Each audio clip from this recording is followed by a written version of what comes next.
রায়হান সাহেব স্ত্রীর কবরের সামনে দাঁড়িয়ে বলতে লাগলেন, তুমি বলেছিলে আমাকে ছেড়ে আগে যাবে না, অথচ আমাকে ছেড়ে তুমি চলে গেলে। এখন আমার দিনগুলো কি করে কাটবে?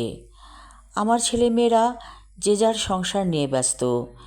একা ঘরে আমি কেমন করে দিনরাত পার করব?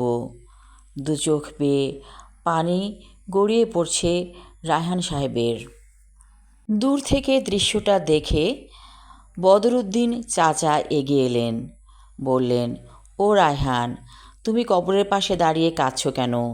এতে তো তোমার স্ত্রীর আত্মা কষ্ট পাবে। রায়হান সাহেব বদরুদ্দিন চাচাকে দেখে আরও জোরে কেঁদে উঠলেন। চাচা বললেন, চলো আমার সাথে। তারপর রায়হান সাহেবকে নিয়ে একটা চায়ের দোকানের সামনে এসে বেঞ্চে বসে পড়লেন। বললেন, 2 কাপ চা দেন, সাথে বনরুটি। চাওয়ালা গভীর মনোযোগ দিয়ে চা বানাচ্ছে। বদরুদ্দিন চাচা বলল, তোমার চাচি নাই, আমি কি মরে গেছি?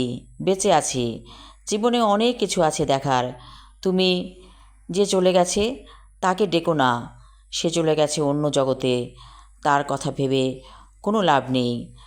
কিভাবে সামনে এগোনো যায়, জীবনটাকে সুন্দর করে সাজানো যায়, সেটাই ভাবো।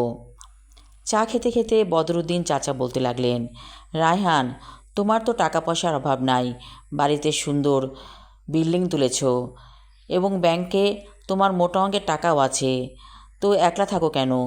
যদি চাও তোমাকে বিয়ে করে দিই। রায়হান সাহেব এবার বললেন, আমি বিয়ে করলে সমাজে মুখ দেখাবো কেমন করে? অর্থাৎ আমাদের ছেলেমেয়েরা কষ্ট পাবে না? বদরুদ্দিন চাচা বলতে লাগলেন, শোনো, তোমার ছেলেমেয়েরা বরং শান্তি পাবে। তারা তো অনেক টেনশন করে, তুমি কি খাচ্ছ না খাচ্ছ। কাজের বুয়া দিয়ে সংসার চলে কয়দিন? আমার কাছে একটা সুন্দরী পাত্রী আছে, বিধবা মহিলা। তুমি যদি রাজি থাকো তাহলে তোমাকে সেই মহিলাটিকে দেখাতে পারি। রায়হান সাহেব বলল, একটু ভেবে দেখতে হবে চাচা। বদরুদ্দিন চাচা বললেন, আর ভাবার সময় নাই, অনেক বয়স হয়ে গিয়েছে। মনে করবা যে আজকের দিনটা চলে গেলে অনেকটা পিছিয়ে গেছো তুমি। চলো, তোমাকে আজকেই আমি সেখানে নিয়ে যাই। রায়হান বলল, ঠিক আছে, তাহলে চলেন যাই।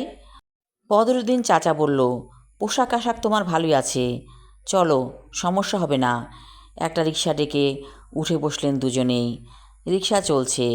অনেক দূর যাবার পরে একটা বাড়ির সামনে থামলো রিক্সা। বাড়িটা চারদিক দিয়ে দেয়ালে ঘেরা। রায়হান সাহেব নামলেন রিক্সা থেকে। বদরুদ্দিন চাচা বলল, এসো আমার সাথে। তারপর দুজনে প্রবেশ করলেন সেই বাড়িতে। বদরুদ্দিন চাচা জোরে ডাকছেন, সালেহা, সালেহা। একটি মহিলা এসে দাঁড়ালো ওদের সামনে। মহিলাটিকে দেখে চমকে উঠল রায়হান সাহেব।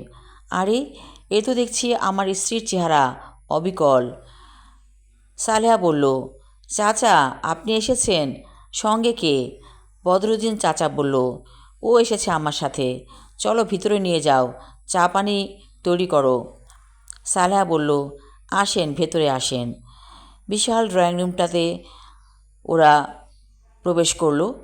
গ্রামে যে এত সুন্দর ড্রয়িং রুম থাকতে পারে সেটা কল্পনায় ছিল না রায়হান সাহেবের। তাহলে বোঝা যাচ্ছে মহিলাটি অত্যন্ত গোছানো স্বভাবের। কিছুক্ষণ পরে চা নাস্তা চলে এলো। সঙ্গে এসেছে সালেহা। বলল, নিন চাচা, চা খান। রায়হান সাহেবকে দেখে বলল, আপনিও নিন চা। রায়হান সাহেব চায়ে চুমুক দিয়ে বললেন, চমৎকার হয়েছে চা।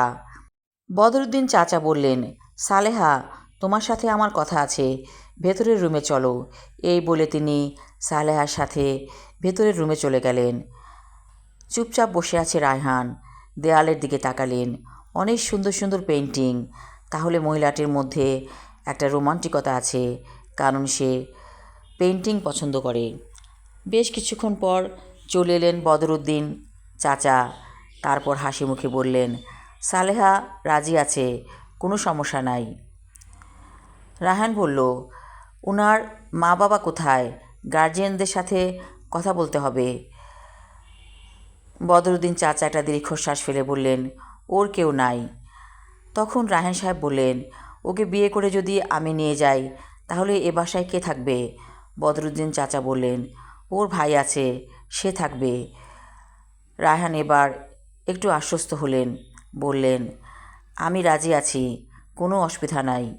তারপর একদিন যথাসময়ে বিয়ে হয়ে গেল রায়হান সাহেবের সাথে সালেহার। আমি আমার লেখা ছোট গল্প তুমি পর্ব 1 পড়লাম। পরবর্তী অংশ থাকবে আগামী পর্বে। ধন্যবাদ।